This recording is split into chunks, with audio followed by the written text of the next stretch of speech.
les va, amigos? Bienvenidos a este programa del día de hoy de Proyecto Federal, el programa de la Federación Argentina de Trabajadores de Farmacia y su obra social. Junto a ustedes vamos a estar compartiendo el día de hoy la emisión número 457, como siempre, temas que hacen a la actualidad, salud, economía. Vamos a estar hablando de todos los temas que a ustedes les interesan. Gustavo, ¿cómo va?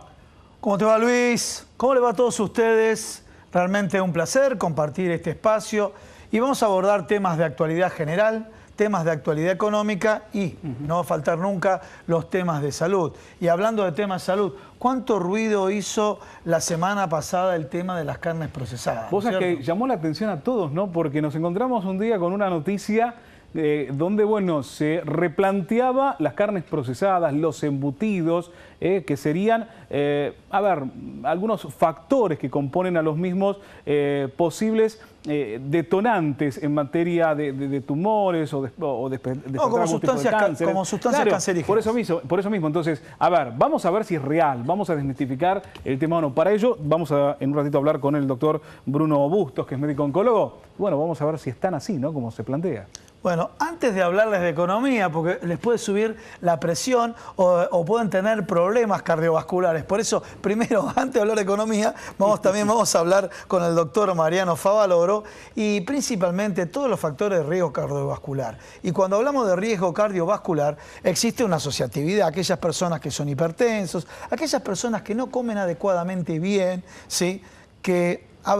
Hay una cierta familiaridad en cuanto a la sintomatología, tanto del ACV como los problemas cardiovasculares. Por eso en este programa trabajamos con todo lo que hace a la prevención, a la educación, y de alguna manera mucha información la tenemos, pero volverla a escuchar, volverla a procesar mentalmente para decir, estoy haciendo bien las cosas, qué es lo que tengo que revisar de mi dieta, estoy trabajando tanto que estoy comiendo mal. Muchas veces nos pasa a nosotros mismos. Bueno, todo esto lo vamos a ver con el doctor Mariano Favaloro. Y como les dije, vamos a comenzar hablando de economía y nos acompaña el economista, el licenciado Andrés Aciaín.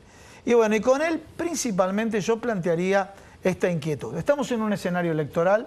Desde el periodismo actuamos de manera independiente, objetiva, más allá que cada uno de nosotros tiene una ideología, una línea de pensamiento, pero existen algunas propuestas sobre medidas económicas que pueden llamar la atención. Por ejemplo, la unificación abrupta o con una fecha determinada del tipo de cambio.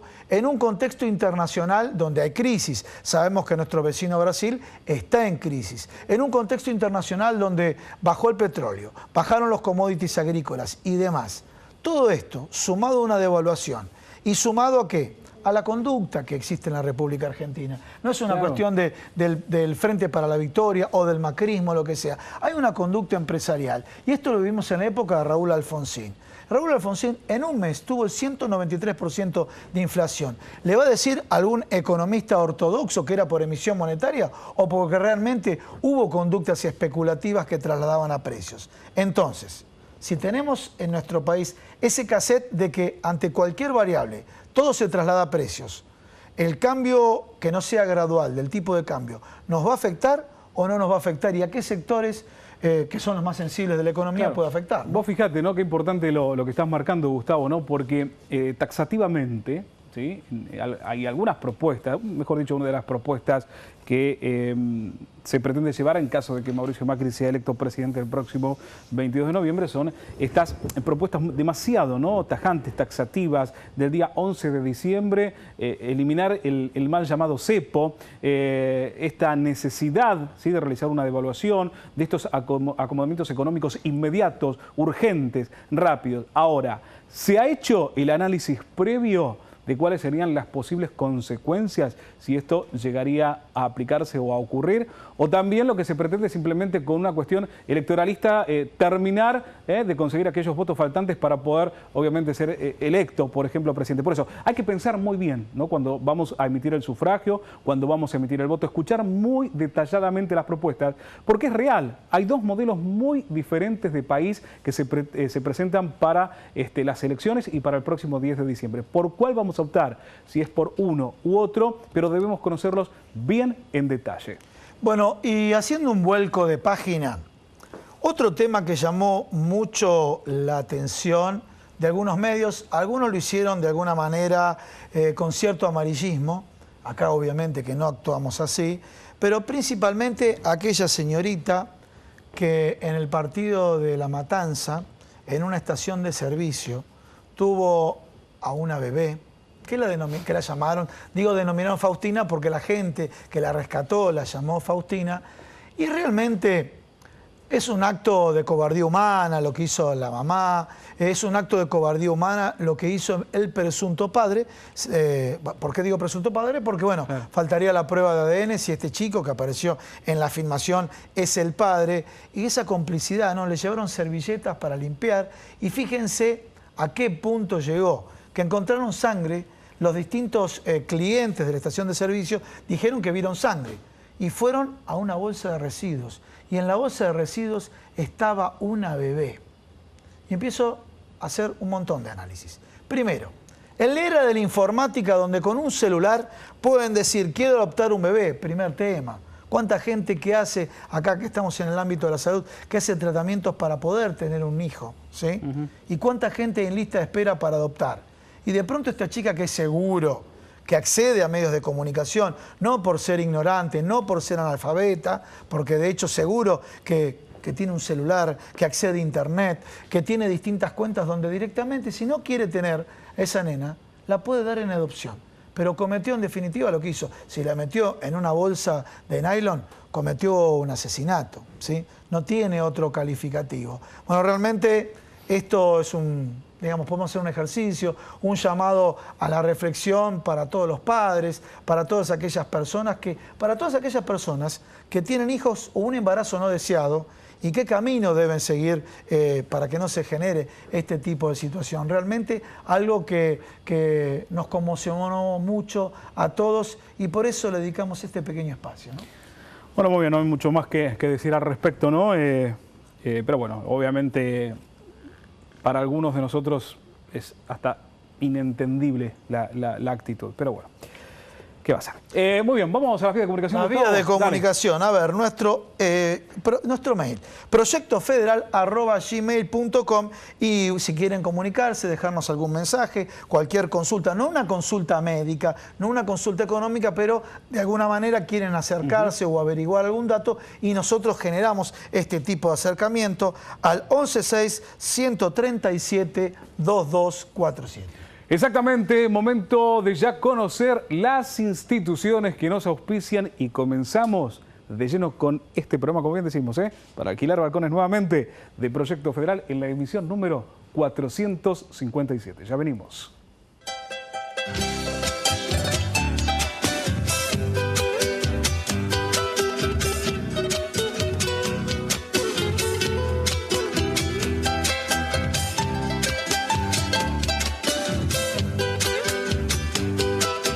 Federación Argentina de Trabajadores de Farmacia.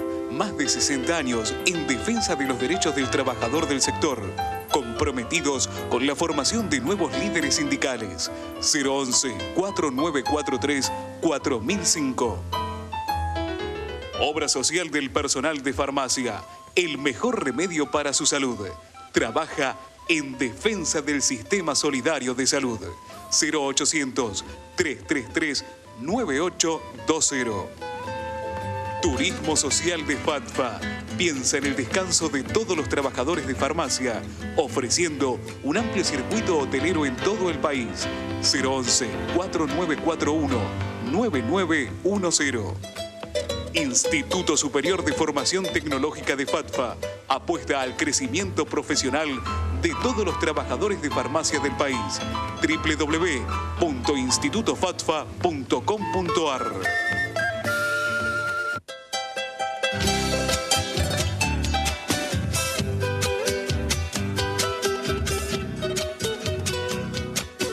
Bueno, comenzamos el programa del día de hoy. Vamos a hablar de economía, lo planteamos en la apertura del programa. Andrés, muchas gracias por estar con nosotros. Bueno, de alguna manera, más allá del escenario político, el planteo, lo que discuten los ambos candidatos presidenciales para el balotaje, en cuanto a dos modelos en disputa, me gustaría abordar este tema puntualmente, cuando se dicen, bueno, hay un problema, sobre un diagnóstico. Yo creo que en el diagnóstico que hay escasez de dólares, los dos partidos coinciden. La cuestión son las medidas. Digamos, vamos a asociar la economía con la salud. Las diferencias es la acción terapéutica. Y la acción terapéutica es el efecto que puede provocar tanto en los salarios, en cuanto a los trabajadores, en la jubilación, en la inflación, que tenemos también una conducta, ¿no? Por lo menos el sector empresario tiene una conducta de reaccionar con los precios de manera inmediata ante cualquier devaluación. Pero quiero, a ver, yo hice una apertura, quiero saber tu punto de vista, cómo lo ves y cómo le das abordaje a este tipo de medidas, ¿no? Bueno, antes que nada, muchas gracias por la invitación. Bueno, uno cuando analiza lo que fue la historia en la Argentina, de cuando había mercados cambiarios, podemos decir, con restricciones a la compra de dólar, algún mercado paralelo, y hubo intentos de una unificación, como la que propone Mauricio Macri, digamos, de terminar con el cepo en un día, hacer una unificación en un contexto de una actividad económica que, digamos, mantiene niveles elevados de actividad, sí. O sea que no estás haciendo una unificación con una economía con bajo nivel de actividad, sino en un marco así, con un empleo importante, un desempleo bajo. Lo que muestra la experiencia es que eso en general conduce a dos cuestiones. Primero, a una devaluación brusca y, por el otro lado, a compras masivas de dólares, ¿no? Tanto del sector empresario como minorista, porque cuando vos te abren el cepo, digamos, las restricciones cambiarias, dicen ahora se puede comprar dólares libremente, un montón de tipos que tenían ganancias, por ejemplo, desde 2012 retenidas, o sectores medios que tienen un plazo fijo, no sé cuánto, si ven que la moneda se está devaluando abruptamente, salen corriendo desesperados a ver quién es el primero que compra dólares. Y esto puede hacer que la moneda ni siquiera pare en el 14, 15 pesos que se plantea desde el macrismo como el valor que tendría que tener el dólar, sino incluso más arriba. Entonces, por lo general, y uno piensa que el programa de Macri iría acompañado de estas otras medidas, se busca tener un colchón de financiamiento para hacer frente en el momento de la suba del dólar y poder estabilizarlo en un valor que se desea, y esto es pedir créditos afuera, ¿no? O sea que se está estimando que para lograr hacer la apertura del cepo y estabilizar el dólar con una devaluación de casi el 60% en 14, 15 pesos, adicionalmente se necesitarían 20.000 millones de dólares frescos para cubrir la fuga de capitales. Por un lado, 10.000 millones para las grandes empresas, 10.000 millones para el minorista, ¿no? Y que con eso lo lograrían. ¿Ya estiman ese valor de la fuga? Es más o menos el valor estimado de las ganancias retenidas, más algo más que se puede sumar. Y uno puede decir que cuando la fuga de capitales años atrás se hizo masiva y por eso se impusieron las restricciones cambiarias, más o menos se aplicaba mitad mayorista, mitad minorista. Bien. Entonces, una estimación a ojo de lo que puede ser la demanda de dólar en esa transición. Esto va a implicar, obviamente, no solo un incremento de la deuda por esos 20.000 millones de dólares, sino que adicionalmente, para acceder a ese financiamiento, es muy probable que se busque una negociación, podemos decir, rápida con los fondos buitres, que podría implicar desde el vamos 20.000 millones de dólares más. Ahí me quiero detener, porque, a ver, si uno lo mira fríamente, yo diría, los dos candidatos dicen, necesitamos dólares, hay que salir a buscarlos. Los dos dicen lo mismo, en términos generales. El problema es cómo van a salir a buscarlo y en qué condiciones. ¿O coincidís con eso o no? Sí, sí, y relativamente. Porque yo creo que hay menos, desde lo que es el discurso de Scioli, hay una apuesta más por las inversiones productivas. Bien, perfecto. En cambio, en el discurso macrista hay una apuesta más por inversiones financieras, ¿no? Y eso creo que es una diferencia bastante importante. Lo mismo en la administración de los dólares. Mientras Macri habla, levantemos el cepo y compre dólares que quiera para no sé qué, desde los sectores más ligados a Scioli, por ejemplo, Bain, dice, al contrario, dice, muchachos, hay que priorizar el gasto en dólares para insumos para la producción y no tanto para dólar ahorro, para viajes, turismo. O sea, me parece que hay... Se establece una jerarquía de prioridades. Hay una visión más productivista, mientras que en el sector de Macri me parece que hay una visión más financiera, más negocio financiero y poco ligado a la producción y al empleo. Creo que eso es una diferencia y eso te lo marca. ¿Por qué vos haces una política de shock, como quiere Macri? Porque esa es una política financiera. Cuando vos haces un ajuste cambiario para el sector financiero, ¿qué haces? Devalúas mucho de golpe, lo tratás de parar arriba, con ingresos de capitales, con créditos, Y después, ¿qué genera? La expectativa, bueno, ahora ya no va a devaluarse, sino lo vamos a mantener, incluso a apreciarse un poquito, y esto incentiva al ingreso de capital especulativo. ¿Por qué? Y porque el inversor extranjero hace la cuenta, dice, el dólar ya está, ya se devaluó. Ahora vengo, pongo la plata en un plazo fijo, me pagan un 20% y... Una tasa que es más alta que otros países. En el mundo están pagando un 1%, 2%, entonces sacan un 20% con un dólar estable, es un negocio. Entonces se arma la famosa bicicleta financiera, ¿no? De ingreso de capital especulativo, la ponen en un fondo de inversión, en un plazo fijo y después se la llevan dolarizada. Creo que es un esquema de negocios para el sector financiero que obviamente tiene un problema de endeudamiento creciente, porque no es que se generan dólares, porque se invierte en desarrollar industrias de exportación, porque se de exportación, sino por la timba. Vienen y después se van. Eso dura lo que sí puede durar. O tener una tasa de rentabilidad, me refiero a algún rubro productivo, que permita pagar esos intereses. Sí, si no tenemos algo intereses en dólares. Sí. Porque vos podés tener una tasa de rentabilidad en los bancos muy alto, pero no generan dólares. El supermercado tampoco. O sea, tenés una industria de exportación o de exportación que genere los dólares para pagar la deuda. Bien. Y por el otro lado hay una idea, obviamente, de que si ese plan no funciona, si después de esa devaluación abrupta, automáticamente aumentan los salarios y los precios, porque en realidad la devaluación se pierde. Y ahí voy, justo ese tema. Bueno, me acuerdo, uno de la carrera de económicas, yo me volqué más por la comunicación y demás, pero cuando estudiamos en economía, el crawling peg, cuando los precios internos siguen el dólar, ¿no? Sí. Y nuestro país siempre tuvo una conducta, tal vez Brasil no tiene esa conducta, porque Brasil devalúa un 30 o 40% y no hay un ajuste de precios, y esto me refiero al sector empresario, ¿no es cierto? El 7%, devaluó un 60% y los precios aumentaron un 7%. Un 7%. A esto voy. Bueno, tenemos ese cassette de repetitivo de que si se devalúa, los precios internos terminan siguiendo el ritmo devaluatorio. Sí, por eso yo creo que los economistas del PRO saben eso y el paquete de medidas lo más probable es que venga complementado con dos más.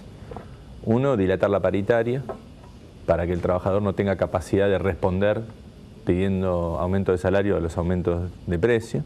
Entonces una de las variables de ajuste sería el salario. Y la otra, una apertura importadora. Justo a fin de año vencen las de JAI, que es la principal herramienta del Gobierno Nacional de Defensa Internacional. La OMC ya ultimó que no se pueden usar más. El Gobierno Nacional estaba creando... a la gente, Organización Mundial de Comercio. Sí, la Organización Mundial de Comercio. El Gobierno Nacional estaba virando a barreras pararancelarias, ¿no? Sí. Otro tipo de freno. Pero es muy probable que, ¿cómo haces vos para que el empresario disciplinarlo, por lo menos el que vende al mercado interno y que compite con algún producto importado, para que no traspase a precios? Haces una apertura importadora, le inundás el mercado de productos de importación y entonces antes, cuando va a negociar ese empresario una paritaria, antes de aceptar un aumento de salario lo va a pensar dos veces, porque va a tener una competencia muy fuerte de producto importado en el mercado interno. Entonces, en general, esos fueron los planes, por ejemplo, que hizo Martínez de Oz o mismo Cavallo. Como el plan de inflación era no solo, digamos, tratar de estabilizar después del dólar, sino evitar que eso aumente los precios después, y lo hacían con el salario. Por eso muchas veces se fomentan despidos de empleados estatales también, para poner un mercado de trabajo más debilitado, la posición del trabajador. Ya se está hablando en parte de las filas del macrismo de que hay muchos empleados públicos, ¿no? En general, el chivo expiatorio son los chicos de la cámpora, digamos, hay que echar a los chicos de la cámpora, pero en realidad nosotros sabemos que no van a buscar a los chicos de la cámpora, van a buscar el eslabón más débil, los contratados, los que más tienen, o sea que lo de la cámpora es una excusa para legitimar socialmente los despidos de empleados públicos. Y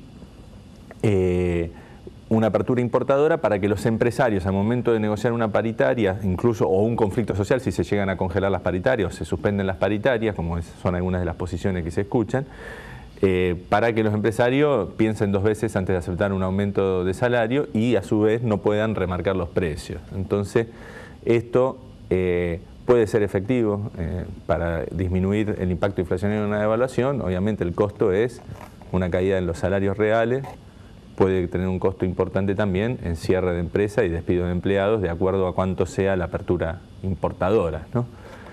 Yo creo que este es un poco el programa que uno vislumbra, digamos, detrás de ciertas insinuaciones de Mauricio Macri, y la expectativa, porque obviamente este programa, uno dice, bueno, si este es tu programa económico vas a durar 6 meses en el gobierno, ¿no? Pero creo que la expectativa es que una vez pasado un primer semestre muy difícil y de mucho descontento, si logran estabilizar el dólar, vengan muchas inversiones más financieras, mismo de grupos económicos locales que han comprado dólares en estos años, a traerlos de vuelta. Que vuelvan al país. A hacer inversiones, sobre todo inmobiliarias, comprarse propiedades que estén baratas por la devaluación misma y por la crisis generada, y tratar con eso de generar un ciclo más de recuperación del consumo y los servicios, vinculado a un ciclo más especulativo financiero, donde ahí hay que ver las posibilidades que tiene esto de perdurar mucho tiempo, porque las condiciones internacionales hoy día son bastante desfavorables para iniciar un ciclo especulativo como que se inició,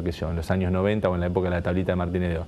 ¿Por qué? Y porque ahora están bajando los commodities, tenés fuga de capitales de países del tercer mundo al primer mundo, y que en ese contexto vos quieras salir a hacer un ciclo de buscar capitales financieros y ingreso de capitales para montar un crecimiento económico basado en la especulación financiera con ingreso de capital internacionales, parece medio cuesto arriba, medio a contramano del ciclo económico mundial.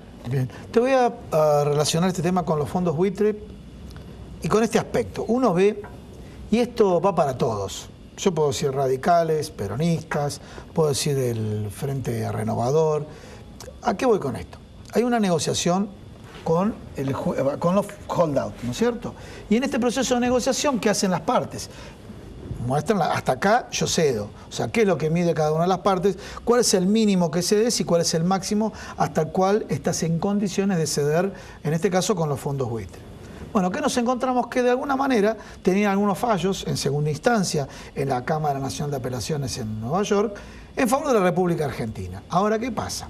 Si en la interna política van a hablar con aquellas personas que de alguna manera se fueron debilitando los fondos buitre, van a hablar, no, vamos a arreglar con ustedes, vuelven a recuperar terreno, y lo que estamos viendo ahora con el último fallo del juez Griesa, ¿lo ves así? ¿No lo ves así? Se embarró la cancha de alguna manera para que los fondos buitre, estando debilitados inclusive a nivel internacional con la ONU, con la última resolución de la ONU, en la cual una serie de principios que se deben respetar en estos contratos.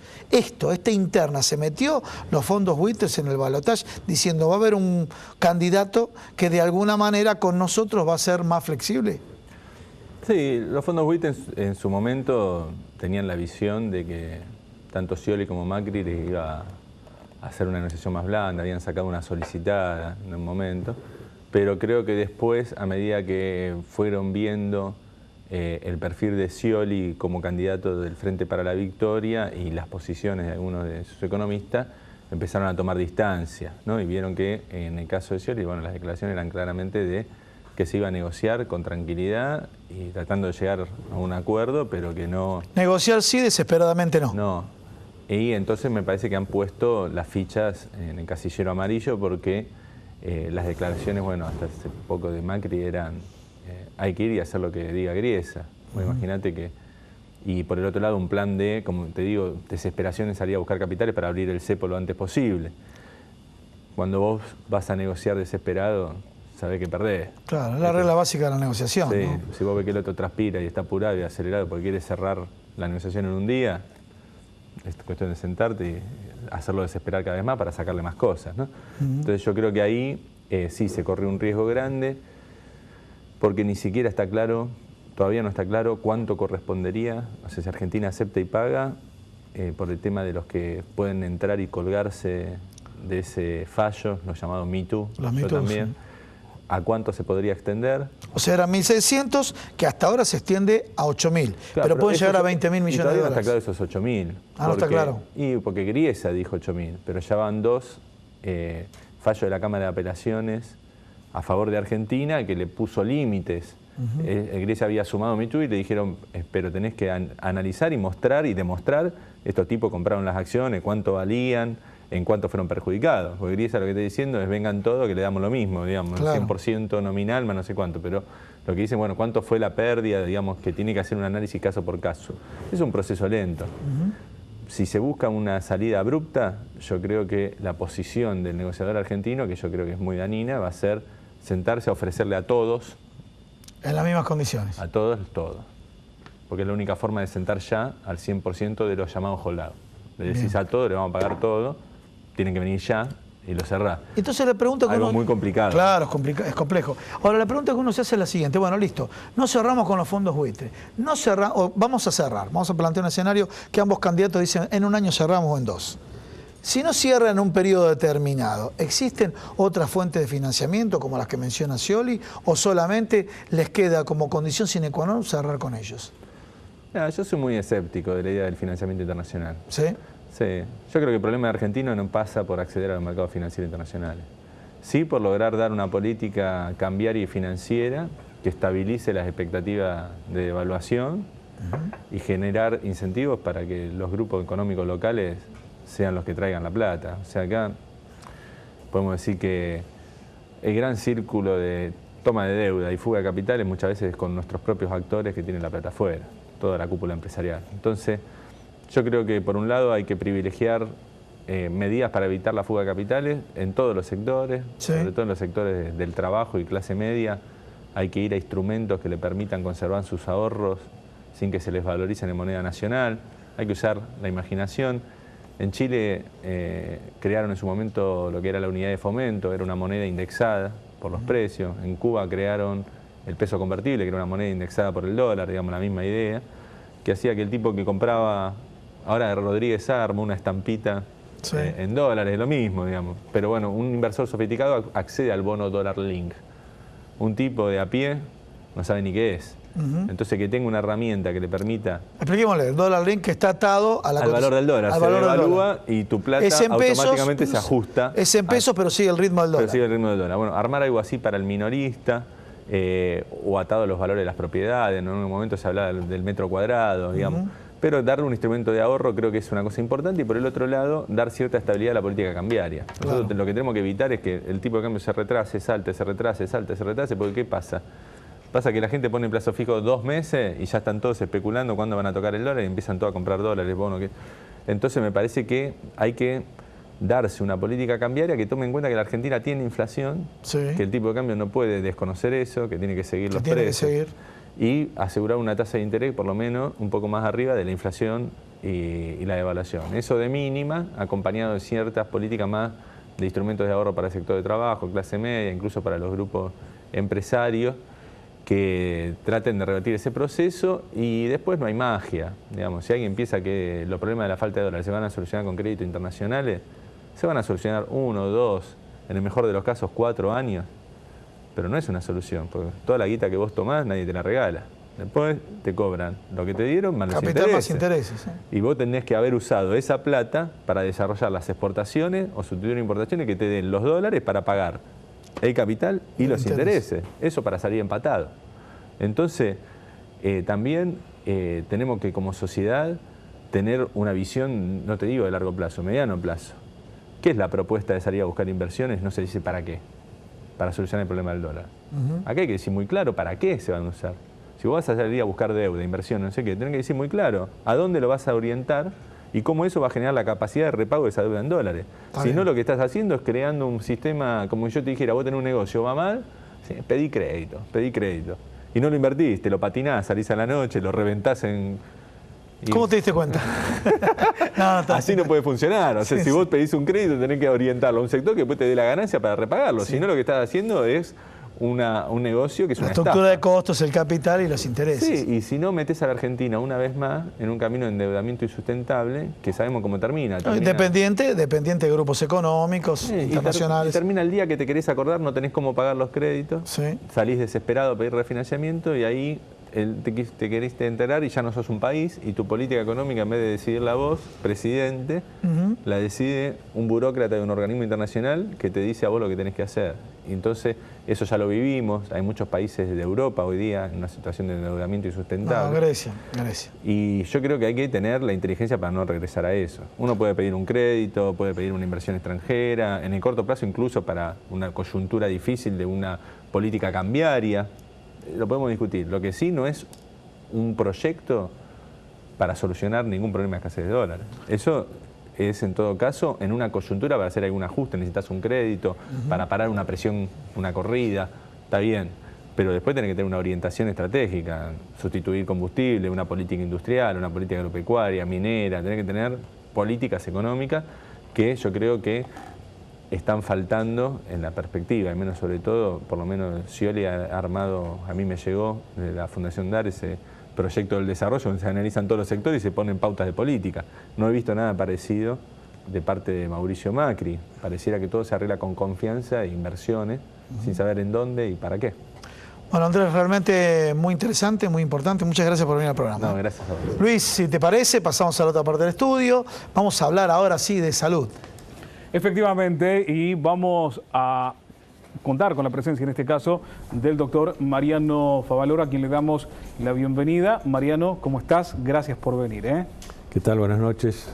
Muchas gracias por la invitación. Por favor, vamos a hablar de un tema sumamente importante. Vamos a ir a un corte. Después del corte ya vamos a dejar desarrollado el tema que tiene que ver con las personas hipertensas, la obesidad, este tema también relacionado con el ACV y que pasa un poco con, bueno, también un tema que después vamos a incluir aquí en nuestro piso, que es el tema de las carnes procesadas, ¿no? Cómo puede afectarnos desde ese lugar.